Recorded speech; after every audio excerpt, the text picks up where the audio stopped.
Good evening. I'm Robin Simmons. And I'm Joe Rhodes. 7 News at 5 starts now. This is 7 News at 5. The storm station tracking subtropical storm Alberto currently spinning out in the Gulf of Mexico.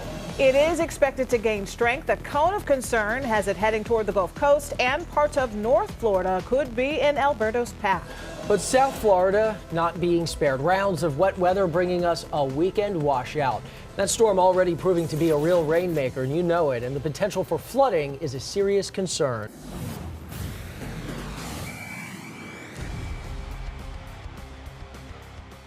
Looks like Joe's Philly green tie paid off. Super Bowl 52 is in the books. You see the smile? It's like ear to ear. It can't get any bigger. The Philadelphia Eagles are the 2018 NFL champs.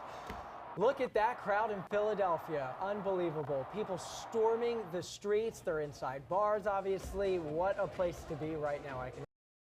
And as we speak right now, the president is actually preparing for a weekend getaway in South Florida. The bottom line here, according to Attorney General William Barr, is that there was no collusion with the Kremlin when it comes to the president's 2016 campaign.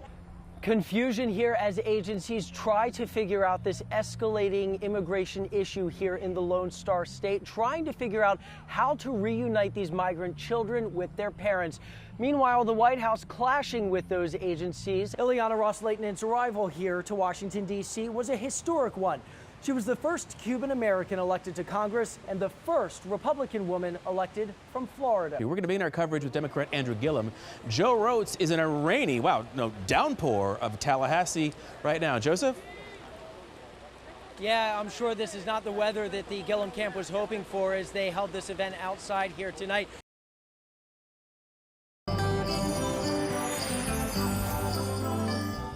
Hi everyone, I'm Joe Rhodes. Welcome to our home. This is my wife, Mary, my two beautiful daughters, Vivian and Ella, and our dogs, Precious and Quincy.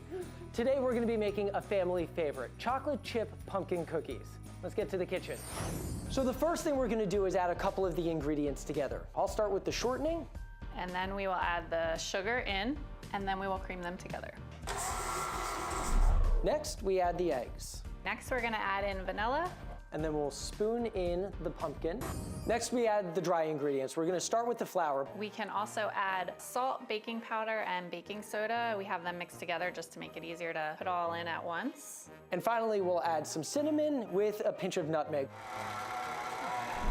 Next up, we're going to add the chocolate chips. This is my favorite part of the cookie. You work the chocolate chips into the dough. So this is the point where we're going to take the cookie dough and we're going to put it on the baking sheet. And the nice thing about this, it's a perfect time if you want to pull in the kids and you can really make a family project out of all of this. Maybe even be a little taste test on a separate spoon. Now you take the tray of cookies, put them in the oven, and wait. Here they are, our family's favorite chocolate chip pumpkin cookies. From our home to yours, Happy holidays. And thank you for supporting Feeding South Florida.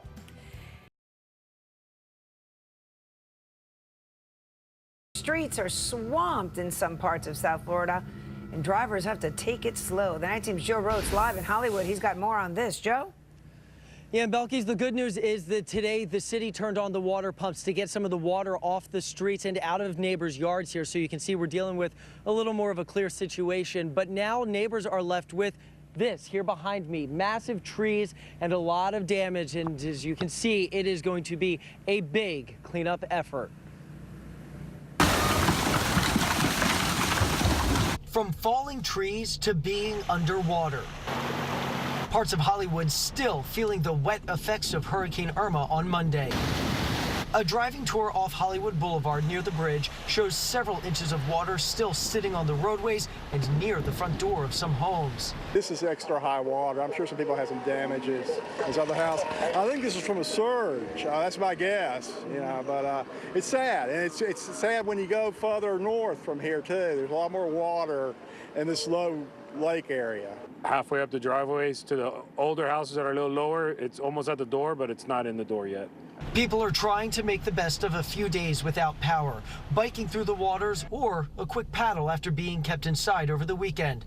For one family, a real reason to be happy after this close call. On Tyler Street, just north of the boulevard at the height of the hurricane. At first, just like a branch fell down over here, and then we moved it over to the curb. But little by little, like, more branches started falling. The Jerome family rushing to get cars out of the way as branches snapped on this old tree in their front yard. Next thing they know, down it went. As the waters recede, pumped out of the roadways, a rush to start the cleanup process. For a single person alone, it's extensive, and some things I can't salvage, some I can. And everyone doing what they can to pitch in, down to every fish left behind in the streets. I wouldn't like to be trapped in grass. Nobody would. Well, hey, as far as that cleanup process goes, it's definitely going to be hindered by the fact that, as you can see, there's still no power here, at least where we are on Tyler Street in the city of Hollywood. That is why there is a curfew in effect until 7 tomorrow morning. We're live in Hollywood. Joe Rotes, 7 News 19.